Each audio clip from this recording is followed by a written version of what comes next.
Hello, everybody, and welcome to the March 5th, 2025 iteration of the Hyperlight community meeting. These meetings are recorded and uploaded to YouTube, and currently these meetings are under the Microsoft Open Source Code of Conduct. I think that will be migrating to the CNCF Code of Conduct pretty soon. So just a reminder, yeah, we do upload these, so if you're not comfortable, talking, sharing, feel free to stay muted, keep your camera off. If not, happy to interact with you in any way.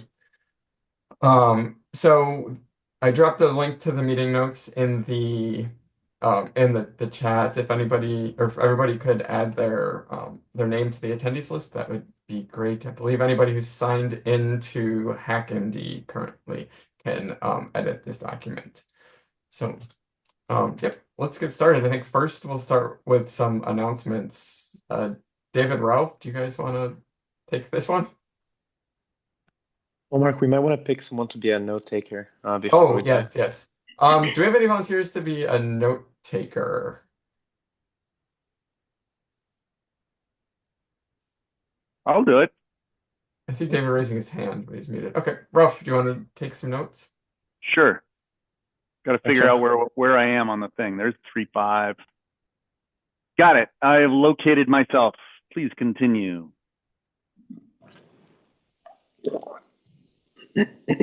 Okay, kind of as we were discussing CNCF, Hyperlight project was voted into the CNCF as a sandbox project, which is a big milestone. I think we were discussing before, a little bit before the recording started, that we're going to be working on migrating things like the Slack workspace and everything to CNCF owned resources too. So that'll follow up. This issue is the voting issue, and then there's a migration issue that's next that anybody can use to follow some of that work. I think.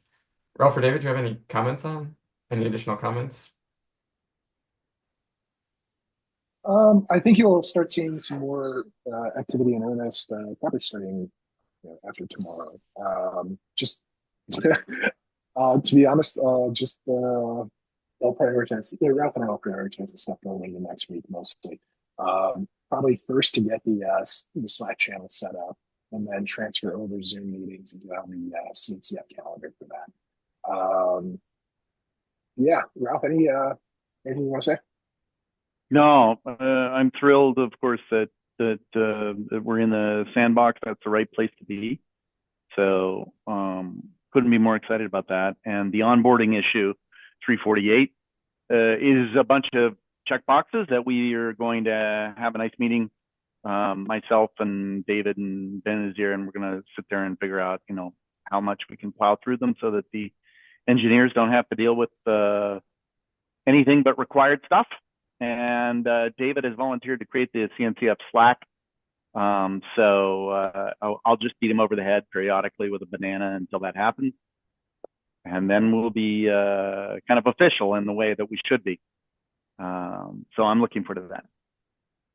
I think I should mention too, for anybody who's not familiar, the CNCF is the Cloud Native Computing Foundation, which Yep. governs, I think it's an extension of the Linux Foundation, and it governs a lot of kind of cloud native computing things, big one, Kubernetes. There's a lot of projects, Containerd and related like tools and utilities for running, container related workloads and more. And there are three stages for projects in well, I think four. One is kind of withdrawn or abandoned. But the three main stages for projects are the sandbox stage, the incubating stage, and the graduated stage. There's some kind of guidelines for and rough idea about how project maturity should be at each stage that you can find, I think, in this document here. I'm not going to go into all of the details just for time and stuff. But if you're interested, yeah, feel free to take a look. I think this is probably the best document for this. For that. All right. Next, I think we can do a little bit of like introductions. If there's anybody that's new here, we can feel if that and want to introduce themselves, feel free. We're always interested in how people have heard about the project, what people are their thoughts on the project, and just kind of if they're like how they want to be involved, just consuming it, contributing to it. all of that too. It's totally optional though, but we'll give like a minute.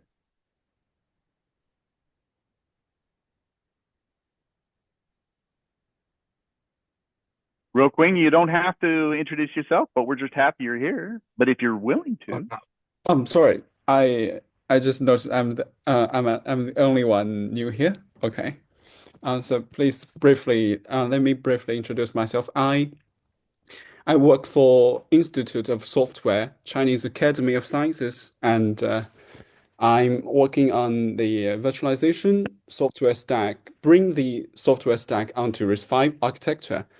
And during the last few years, last year, I worked out the Rust VMM crates, most essential and architecture dependent crates, and I worked them out on RISC-V, and I am working on uh, supporting cloud hypervisor on RISC-V architecture and onwards to Kata containers. Okay, so that's why I noticed this project because I'm frequently working with people in Rust VM community, and I noticed Hyperlight is depending on Rust VM crates. So I just joined the meeting and asked if the community has an intention to extend the architecture. As I'm aware of this, this project, it only supports x86 64 architecture. So are we interested to support more architectures like ARM 64 or RISC-V? So See a couple big thumbs up from David. Yes, I do believe that we have that intent, the desire to do that. David, Ralph, do you want to any Sure. more? I think the order that we were looking at right now is ARM and then others. However, if you are excited about RISC-V and you'd like to uh, you know, work with us on that, we'd be delighted to collaborate with you on it. Ralph, do you have any thoughts? no, we certainly we basically have always targeted the Intel, when we say Intel, AMD targets. ARM was sort of the next priority, as David said, but risk is in those three in the list of the three targets that we're interested in. So exactly as David says, if you want to work with us and help us do that, that will just push it along faster. We'll get to it eventually, but with your help, maybe faster is possible. okay, noted. And I I've been working with the three communities I've mentioned, the Kata community, cloud hypervisor community, and Rust VM community. And there is remains a problem because if we want to bring additional architecture, we need machines to be connected into our CI. Yep. So as I'm aware of the current status of RISC-V, the H extension, hypervisor extension is not ready yet. So the approach I took for the three communities is in some communities we use QEMU emulated virtual machines to be connected as GitHub action runners to connect to the community, or else we just build these components, these artifacts, but not testing it for as of now. So if uh, if I understand correctly, we need to set up RISC-V CI first before we can merge code, RISC-V code. So, if we are really intended to do it, I will try to work out a roadmap in our community and um, looking for feedbacks on it. So that's it. Besides, we can provide some machines to be connected to the community, but there is also a question of trust. Let's see how it should be, how it could be resolved. Okay. Yeah, that's awesome. Yeah, and I think ideally, yes, we would have some form of CI before we would merge code. I think that just I don't know. I don't think we're gonna say that that's an absolute must, but it's definitely preferred. It just keeps everything much easier, like much cleaner and easier to catch regressions and things like that. But I think definitely could have some Yep. conversations around that. David? Yeah, Wasmtime and other projects do a pretty decent job with like running, as you had mentioned, Quinn, QView to emulate those different architectures. I wouldn't have a problem adding, the Key emulated, you know, runner. That to me seems like a pretty straightforward case. Yep. Agree. I'd also just like to point out that we have had interest before expressed in RISC-V target. So if it is something that you do look in, maybe this could be an issue to provide some updates or just, I guess, follow up. Okay. Noted. Oh, and thank you so much for joining. It's great to hear from you. And yeah, if there's anything we can help along the way, please bring it up. We'd love to hear. Yep, definitely. Thank you.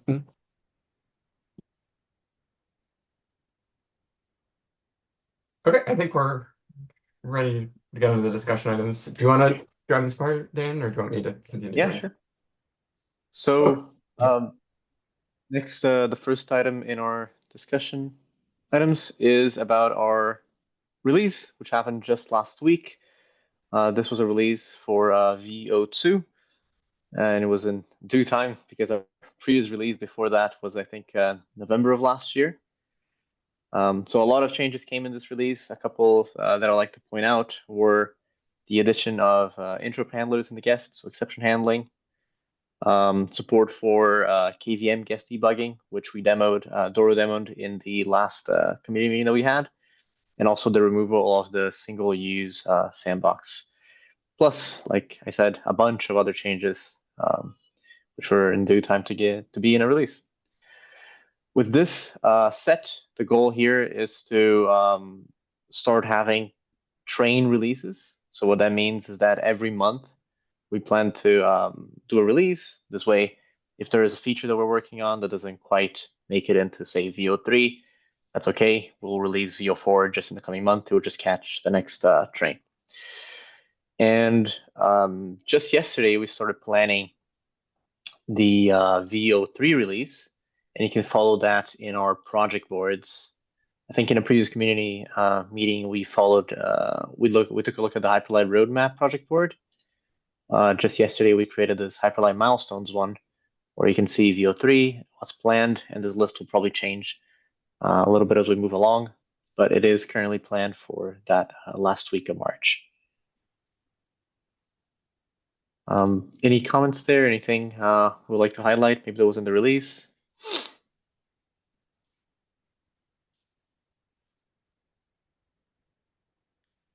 Okay. So if not, VO2's out, VO3 is coming. And something else that's coming is also Cloud Native Rejects and KubeCon EU 2025. With that, I'd also like to highlight a talk that I'll be giving at Cloud Native Rejects called WASM, Envoy, and Hyperlight Walk into a Pod. So it's sort of a demonstration of one of the use cases of Hyperlight together with Envoy. This will be a Cloud Native Rejects, I believe March 31st, and yes, this time. More details will probably come later on. So if you'll be attending in London this year, this could be a chance to meet with a bunch of the Hyperlight team and have some discussions live. Other than that, we also plan to have a lot of Hyperlight talks at the Azure booth, I think the Azure Theater as well. And so you'll have lots of opportunities to meet with the Hyperlight team and folks from our team and chat about the project. So that's mostly what I had in the agenda. Do we have any other points that we might want to cover? Mark, David, Ralph? I think that's it for me. I do see discussion, yeah, for extending to other architectures but we already covered that mostly. Yeah, except for the only thing I want to do, I put it in the notes, but we want to make sure that we get the CNCF Slack up Yep. and ping Roquing so that he can show up there without having to worry about whatever email address he might have. So that would Thank be you. great. No Thank you. problem. It's our we're shaking our head, going, oh boy. So we'll make sure that that's up and done. When we do that, I'm super motivated to take the kind of outline with you the kind of baby steps we can take to get emulated support in the CI pipeline to start being able to do things with risk. So that's a great start.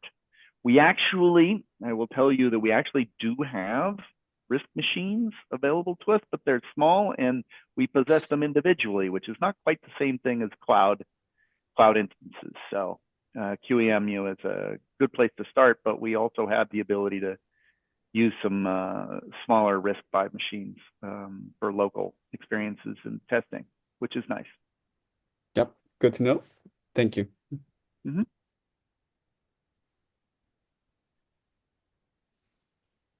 All right, with that, I think we also, one of the items that we like to do in these community meetings is to pick the issue wrangler that will take care of issues in the coming week.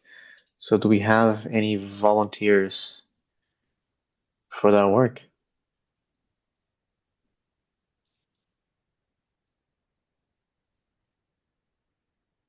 If not, I'm happy to take it. I can help out too. Yeah, okay, thanks, Mark. Okay, so Mark and I will take care of issues this coming week. Um, Anything else we want to show or talk? No, we might end early today and not get cut off like in the previous community. Well, the previous one, Ralph spoke. That's why you got cut off. We're keeping Rolf busy by taking notes, and you're doing That's an right. excellent job, super detailed. So Right. In case you can't see it, Lucy's chatting about the idea that we had basically begun to do some ARM work, and so there is some code that exists for that as well.